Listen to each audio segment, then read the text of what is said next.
사도행전은 교회의 역사가 어떻게 시작되었는가라는 것을 기록하기도 했지만 더 나아가서는 예수님의 가르침과 말씀들이 사도들의 삶을 통하여 어떠한 모습으로 드러나게 되었는지를 비추어주고 있습니다.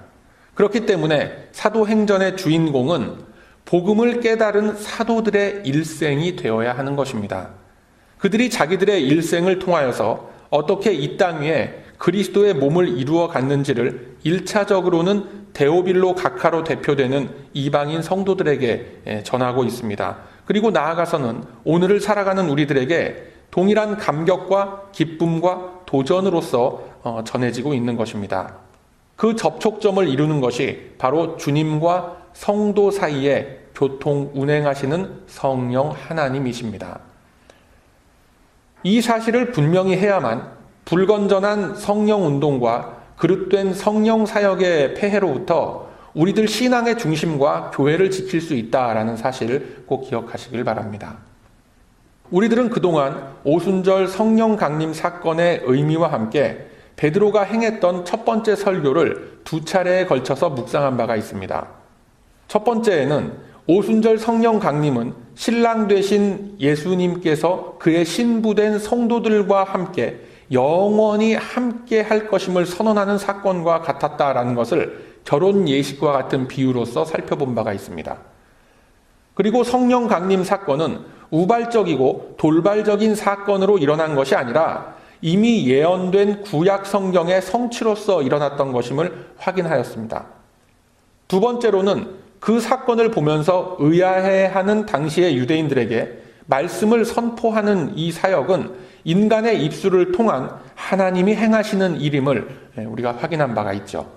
베드로의 설교를 계기로 하루에 3,000명이 세례를 받는 큰 사건이 발생했는데 만약에 그것이 베드로라는 개인의 열정과 실력과 그 능력 때문이었다면 그보다도 더욱 내용이 알차고 훌륭한 수준의 설교였던 스데반의 설교에서는 왜 아무런 역사가 일어나지 않았는가? 오히려 스데반은 돌에 맞아 순교하지 않았는가라는 문제를 살펴본 바 있습니다.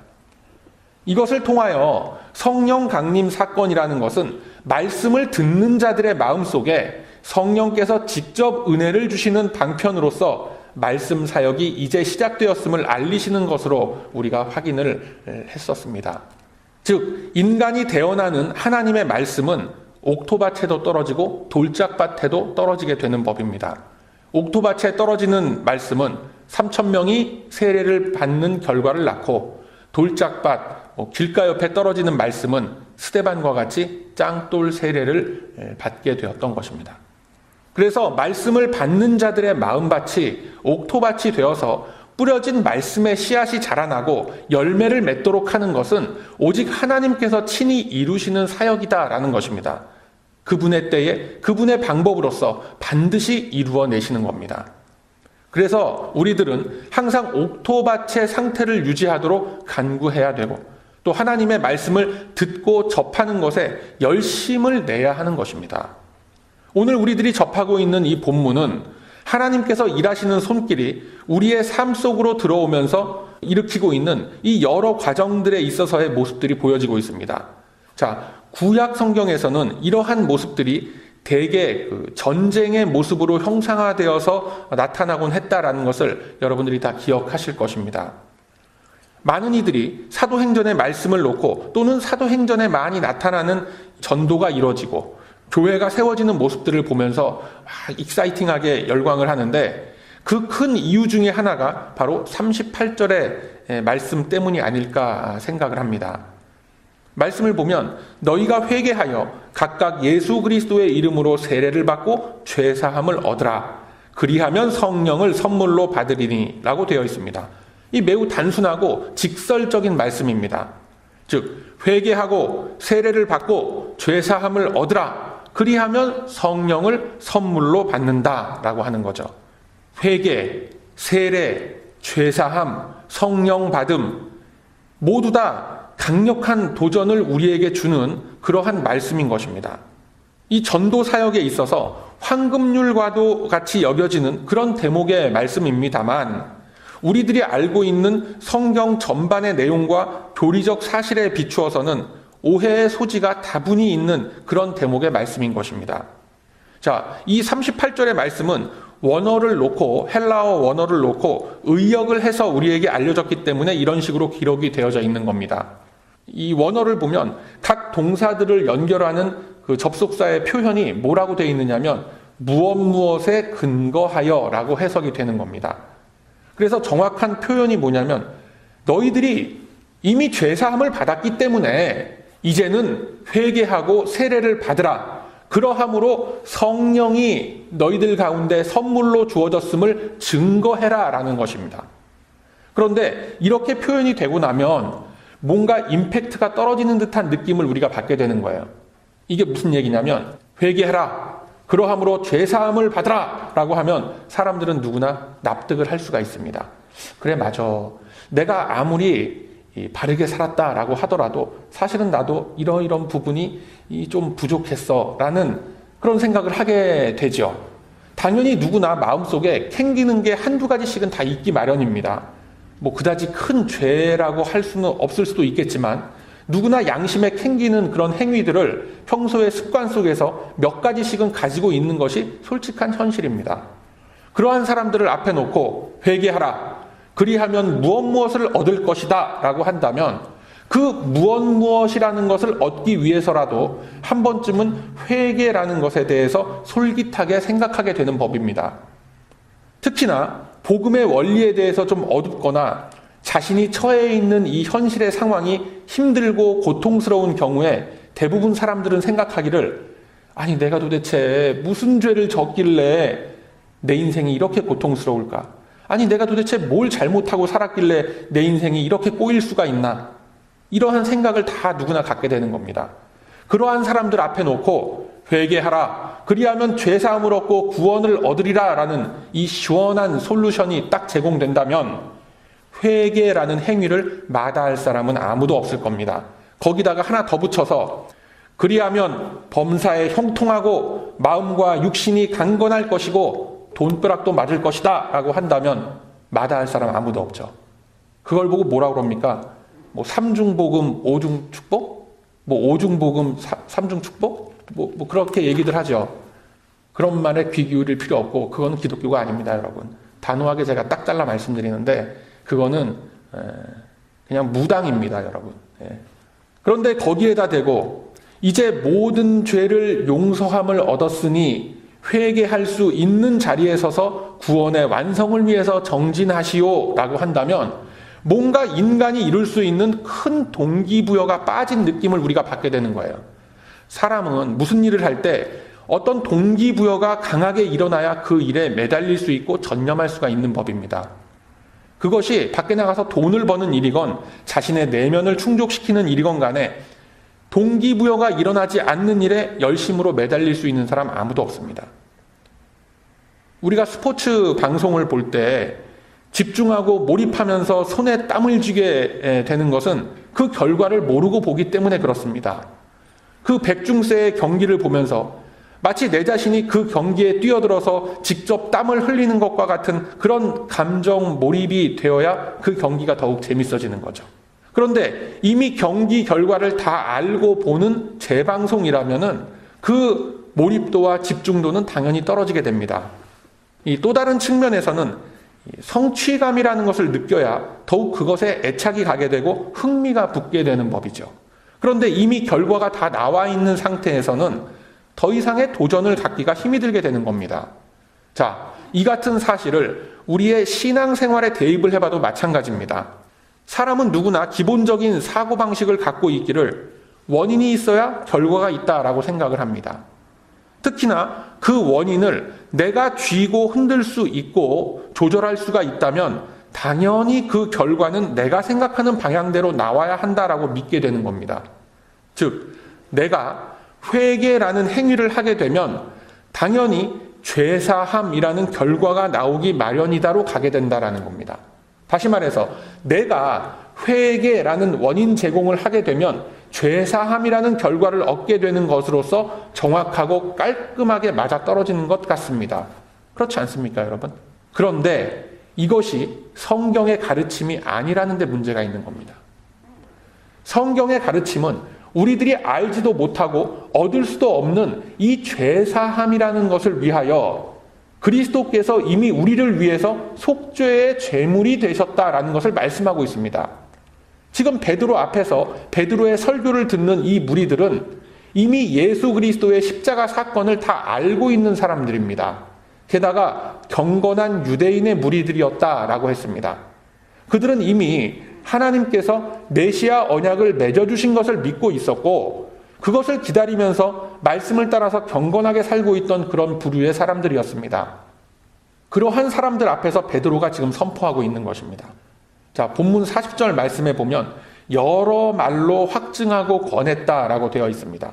즉, 복음의 핵심 내용만을 선포하고 끝난 것이 아닙니다. 그러면 1분이면 다 끝나는 거죠. 지금 베드로 설교 분량을 놓고 그대로 다시 퍼포먼스를 한다 그러면 1분에서 2분이면 다 끝나는 설교입니다.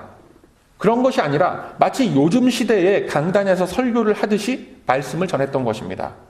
이 베드로의 말씀 내용을 놓고 먼 훗날 사도 바울은 이렇게 설명을 합니다. 로마서 5장 8절 이하의 말씀에 보면 우리가 아직 죄인 되었을 때에 그리스도께서 우리를 위하여 죽으심으로 하나님께서 우리에게 대한 자기의 사랑을 확증하셨느니라 라고 합니다. 그러면 이제 우리가 그 피를 인하여 즉 예수께서 십자가에서 흘리셨던 그 보혈의 피를 인하여 의롭다 하심을 얻었은즉 더욱 그로 말미암아 그러니까 그리스도의 희생으로 말미암아 진노하심에서 구원을 얻을 것이니 라고 말씀합니다. 구원의 성취를 알리는 대표적인 구절의 말씀이죠. 그런데 이 말씀 속에 나의 행위나 열심, 노력 단 한 건이라도 들어가 있습니까? 전혀 그렇지가 않죠. 그래서 우리 성도들이 분명하게 알아야 할 내용은 나의 노력과 나의 공로로서 죄사함을 얻을 수가 없다라는 것, 이거 당연한 사실입니다. 그리고 이 문제를 해결하기 위하여 내가 하나님을 인식하기 전부터, 내가 하나님을 믿기 전부터 나의 모든 죄악으로 인하여 받게 되는 모든 형벌과 저주는 이미 그리스도께서 다 해결하셨다라는 사실인 겁니다. 이 사실을 믿는다면 이제는 회개하는 자리에 오를 수 있고 회개를 통하여 죄사함의 확신을 얻고 예수 그리스도에 대한 나의 신앙 고백이 확실하다면 비로소 그 사람은 세례를 받을 수가 있게 되는 것입니다. 바로 이 대목이 개신교와 카톨릭이 구별되는 분기점이 되기도 하는 것입니다. 카톨릭에서는 세례를 통해서 구원에 이른다라고 하는데 우리는 그렇게 보지 않습니다. 이미 얻은 구원을 선포하고 확인하는, 믿음 안에서 확인하는 예식이 그게 세례식인 거예요. 혹여라도 신앙의 정확한 이 자기 고백이 없이 세례를 받았거나 입교를 했다 손 치더라도 그 내용을 믿는 믿음으로 주님 앞에 나아오면 주님은 다 용서해 주시고 받아주시는 것입니다. 그리고 우리의 깨우침과 신앙의 고백을 내가 이미 예전에 알지도 못하는 상태에서 그저 했던 그 세레모니 의식의 시점에서 다 소급해 주시는 겁니다. 하나님을 믿는다라는 것은 구원을 이미 우리들이 받았기 때문에 믿을 수가 있고 의지할 수가 있는 것입니다. 여러분, 우리가 이 예배를 드리는 중에 평소에도 기도를 다 하죠. 기도 왜 합니까? 그리고 누구한테 하는 겁니까? 잘 한번 생각해 보세요. 이 질문을 놓고 신앙 안에서 정확한 답변이 있으신 분은 구원받은 사람이다라고 인정을 받을 수 있는 거예요. 물론 구원받은 성도로서의 성숙과 성장은 별개의 문제입니다. 하나님을 믿고 영접을 했지만 여전히 살아가는 모습과 방법은 가지고 있는 그 사고와 관점의 그 틀은 여전히 저급한 세상의 수준에 머무르고 있는 경우는 우리 주변에 너무나 많습니다. 그러나 우리 성도들에게 있어서는 영원한 지옥의 형벌로 떨어질 수밖에 없는 이 죄악은 이미 예수님께서 다 해결해 주신 것입니다. 어떻게 해요? 십자가에서 저와 여러분의 죄를 대신 짊어지시고 죽으셨고 부활하신 것입니다. 이 큰 사실 앞에서 우리들은 감동할 수 있고 감격할 수 있어야 합니다. 그런데 이 놀라운 복음의 사실을 놓고 한낱 종교적 지식으로만 읊어놓고 있기 때문에 생각의 변화가 더딘 것이고 생각의 변화가 더디기 때문에 우리들이 사는 모습은 여전히 예전 그 모습 그대로인 것입니다. 나의 육신에서 나오는 성질 그대로 표현이 되죠.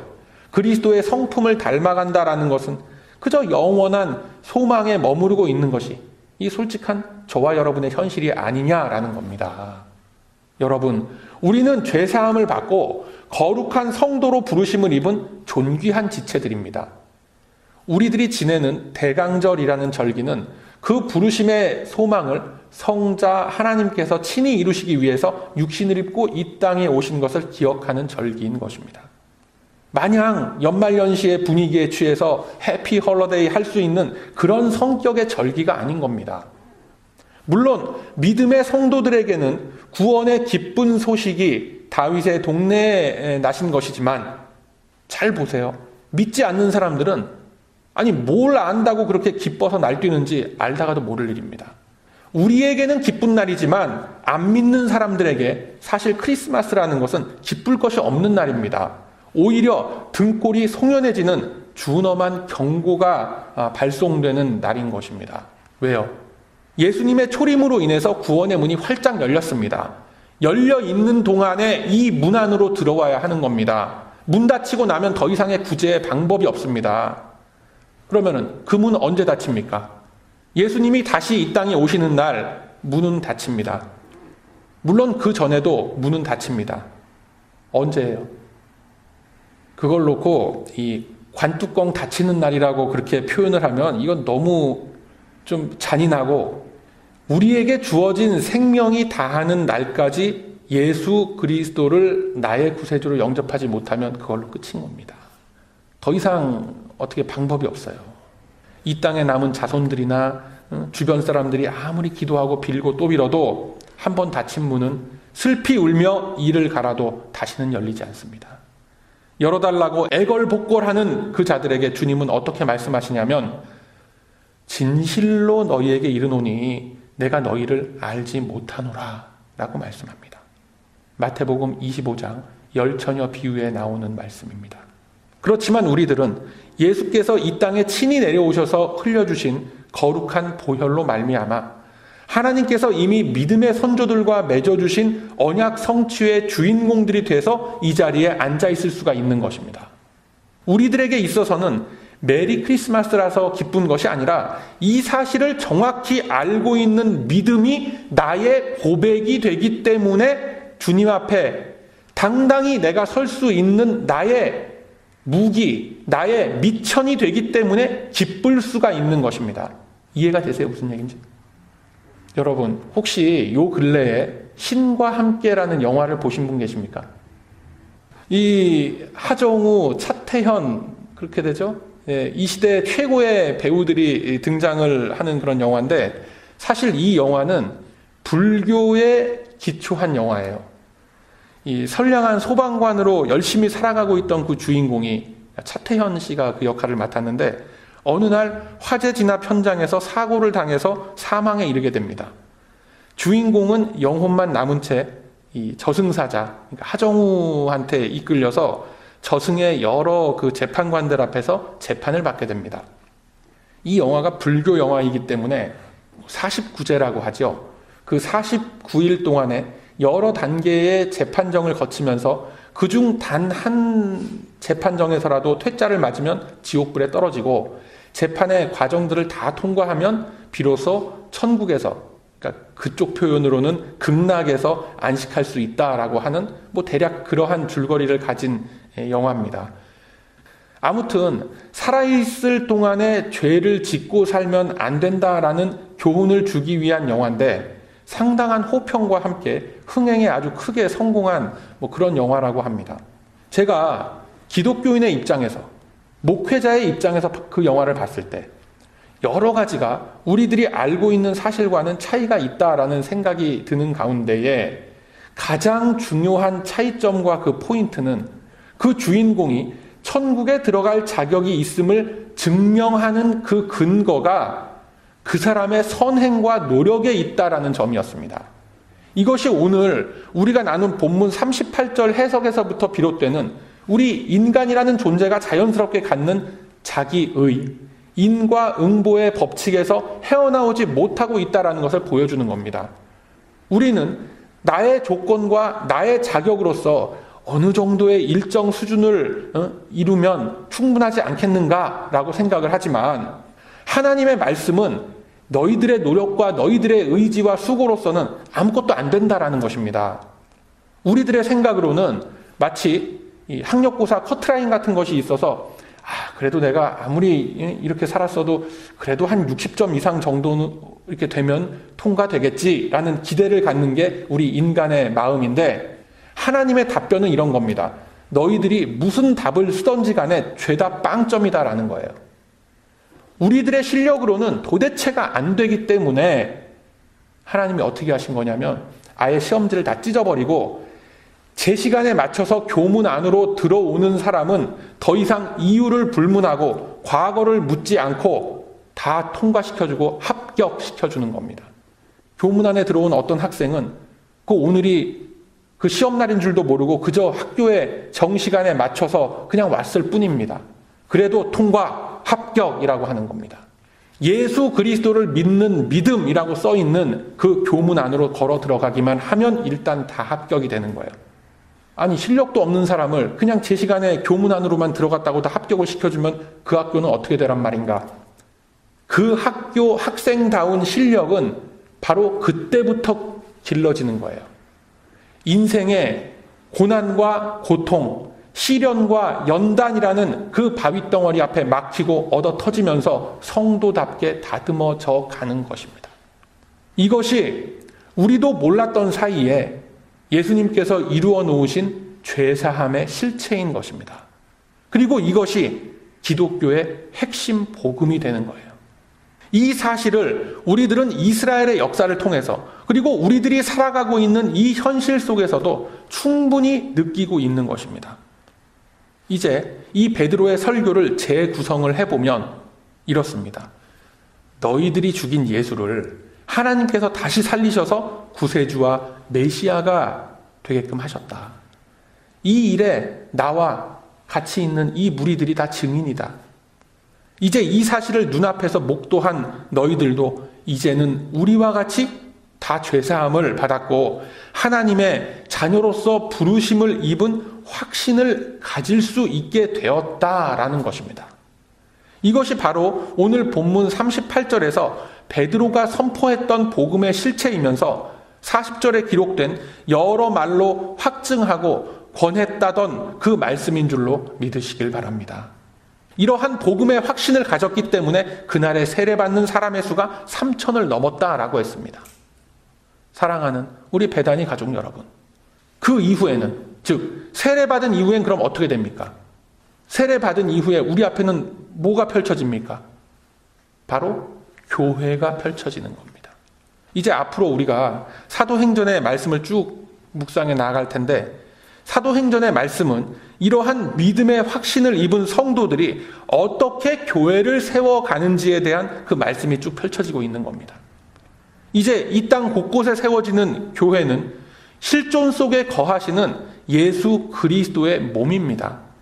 그래서 이 교회는 예수 그리스도의 인격을 드러낼 수 있어야 하는 것입니다. 저와 여러분 각 개인이 가장 최소 단위인 교회입니다. 이 최소 단위의 교회들이 모여서 베다니 교회라는 이 공동체를 지금 이루고 있는 것입니다. 여러분, 우리에게 주어진 이 교회를, 이 공동체를 마치 나의 개인적인 생명처럼 소중히 여기시고 아끼시고 섬기시기를 주님의 이름으로 축원드립니다. 주어진 이 교회를 세워가고 살려가기 위해서 우리는 힘을 모으고 마음을 모아야 합니다. 오늘 우리가 나눈 본문 마지막 구절 그 42절의 말씀을 보면 모인 자들이 가르침을 받아 서로 교제하며 떡을 떼며 기도하기를 힘썼다라고 했습니다. 우리들이 생각을 했을 때는 아니 이제 성령 충만함도 받았는데 밖에 나가서 뭐 전도해야 되지 않을까라는 마음이 드는데 아직 하나님의 말씀은 그 지점을 가르치고 있지 않습니다. 모인 자들끼리 먼저 서로 교제하고 떡을 떼며 기도하라라고 했습니다. 즉 우선은 그리스도의 성품을 닮아가면서 우리 안에 영적인 내공을 쌓아가라 라는 것임을 여러분 꼭 기억하시길 바랍니다. 내 안에 그리스도의 공동체 안에 성령께서 부어주시는 은혜와 감동이 흘러넘치면 그 냄새를 맡고 벌 때는 모여들게끔 되어 있는 겁니다. 여러분, 먼저 죄사함의 확신을 가지고 회개의 자리에 서는 우리 모두가 되시길 바랍니다. 회개라는 것은 제가 누차 말씀드리지만 어떤 감정의 이 격앙된 상태가 아닙니다. 가던 길을 되돌아가는 것이 회개입니다.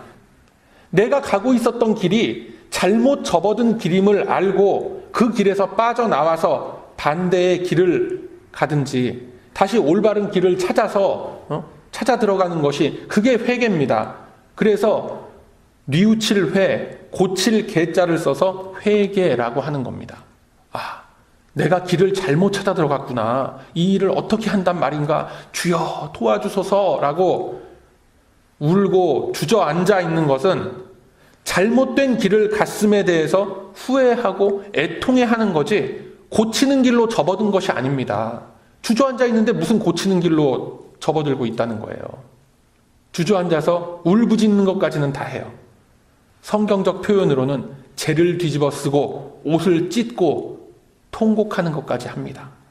그런데 다시 일어나서 오던 길을 되돌아서서 다시 바른 길을 찾아서 힘차게 발걸음을 내딛지 못하는 것이 현실이에요.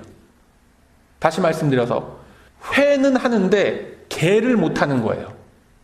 그래서 완성된 회개함이 없는 연약한 신앙으로서 시간만 보내고 있는 겁니다. 몰라서 못하는 것이 아니죠. 왜 못합니까? 힘든 일 하기 싫어서 안 하는 거예요. 그냥 살던 대로 살면서 했던 대로 쭉 해오면서 뭔가 방법이 나오겠지라는 마음으로 그냥 버티고 있기 때문에 진정한 회개의 자리에 서지 못하고 있는 겁니다. 여러분, 우리 주님은 그 회개의 길, 되돌이키시는 그 길을 갈 때 우리를 그 길에 너 혼자 가라라고 혼자 보내지 않으신다라고 했습니다. 반드시 함께 걷겠노라라고 말씀하셨습니다. 어떻게 함께 걷느냐고요?